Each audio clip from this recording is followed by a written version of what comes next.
I'm going to get to your phone calls here in just a second. Right now, I want to get to my friend Mark Harder from St. Louis County Council. Mark, how are you? Hey, Mark, how are you? Good afternoon.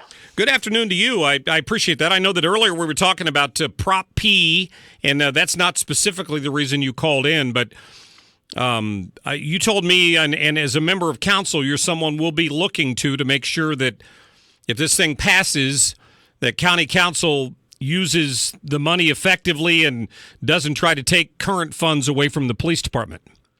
That's true. What I'm going to do, as I told you before, is that if this Prop P does pass, the next meeting after that election, I will propose legislation that will lock that money into a dedicated fund so that all residents and citizens of St. Louis County can see how much is coming in, and then the council then will have to approve any expenditures out of that fund, so they'll be able to see, how many body cameras we buy, or what money is used for raises and so on.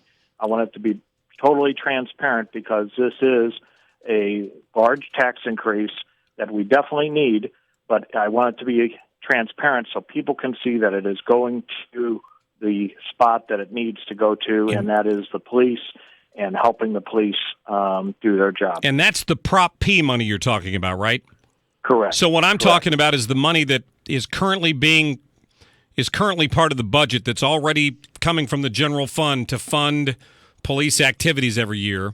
I wonder why the council couldn't pass a resolution saying we resolve not to reduce the amount of money we're already giving to the police just because they're going to get $45 million from Prop P. Sure, and we can make that in the future here. That's an easy thing to do, and I think we can get council support for that. The current police budget right now is about $102 million. Okay. And so that is on, you can go on to the county website right now today and go on to our budget portal, and you can see every department, and you can see what the revenue is coming in, and also see what is being spent. So you can see that right now. But, we can use this year as a benchmark and say, okay, this is the police budget for this year, and everything else will be extra, for the future. Okay, so, good. We'll be watching it hard, and the citizens of St. Louis County deserve nothing less. Well, I wish we had that same confidence in some of the multitude of municipalities out there that still have their own private little police departments, because residents need to be on guard, but you and I both know as elected officials that doesn't always happen. You don't get that many people they just don't turn out to pay attention, right? Right, and I'm going to challenge through this legislation in the future that all the municipalities do a similar type of move so that the citizens of, if you live in Baldwin or you live in Town and Country or you live in North County, that you are going to see that this money is going where it needs to go. Good. I'm sure there's some bad actors out there that will try a little sleight of hand when it comes to budgets, but we have to, as citizens and elected officials, that hold these people accountable and to expose their dirty dealings if and when they happen. And now that I've completely distracted you from why you called in, you reached out to me because you said that there were some questions about whether or not county government is following its charter. What's going on with that? Well, this is my concern. We talked a couple weeks ago when I was on your show about the auditor position and how a group of 4 council people on the council decided to hire an auditor who, in my opinion, does not have the basic requirements of an auditor and or no accounting experience. They have since, because they got their 4 votes, they hired this person and put this person in their job. What I did at that time, I told you, we asked for an investigation by our county council. They have since turned over their investigating authority to the prosecuting attorney's office. Okay. And Bob McCullough's office is investigating it and has a team on this to verify that this person that they did hire has the necessary charter requirements of 5 years of accounting experience, and so they're looking into it. And I think that's a serious situation, and it's a serious situation for us as county residents. I think anytime you start messing with the charter, it's like messing with the Constitution of the United States. And so this is just one more thing that we talked about. And then last night at our county council meeting, we had the same group of 4 council people that are pushing to hire, for the council's benefit, to hire a legislative research director and 2 assistants for that person, which I've figured up would cost the county about probably $200,000 in salary and benefits. Wow. But the big thing is that the county council does not have the charter authority nor the ability to fund this based on the way the charter is written. But they have insisted, even though we've tried to persuade them, the bipartisan minority in this case, we tried to persuade them that they do not have the authority to do this. And yet last night we passed on perfection a bill called Bill 41 that would set this new bureaucracy up. And I was totally against it. I see it as a redundant and overreach of the county's authority to create these jobs and to ultimately pay for them, especially when we're trying to go out and ask for money from taxpayers to pay for our police. And we're trying to shrink government in St. Louis County so that we can meet our budget and we can stay within our means. And then these folks go off and decide they want a person or a group of people to be an additional group of bureaucrats to help the council. And it's not necessary, and it is very redundant. Well, thank you for being there to bird dog that for us and keep an eye on it. Let us know what's going on. And when is the next council meeting, by the way? Next council meeting is next Tuesday at 6 p.m., and I encourage all your listeners to try to come to that meeting because this is a very important event. And, I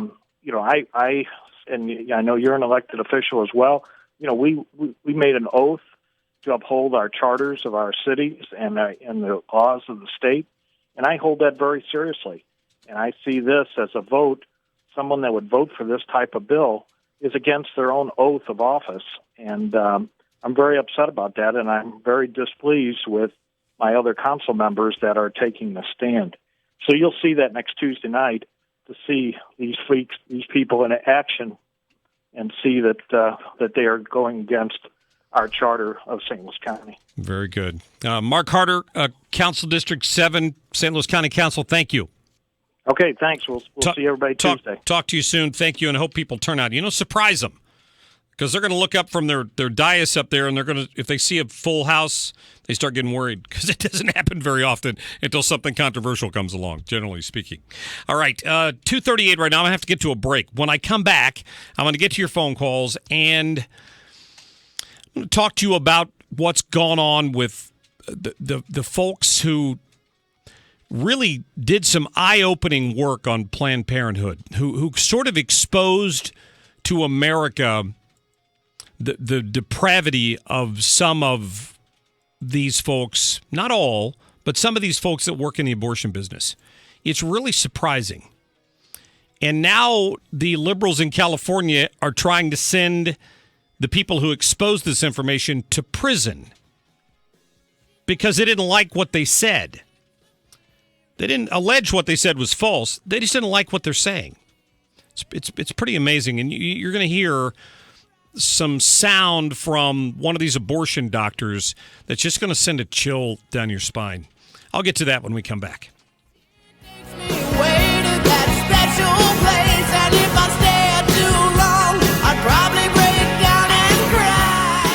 This is the Marc Cox Show.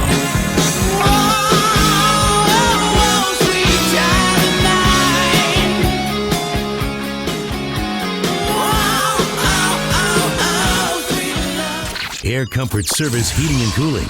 Weather with Dave Murray.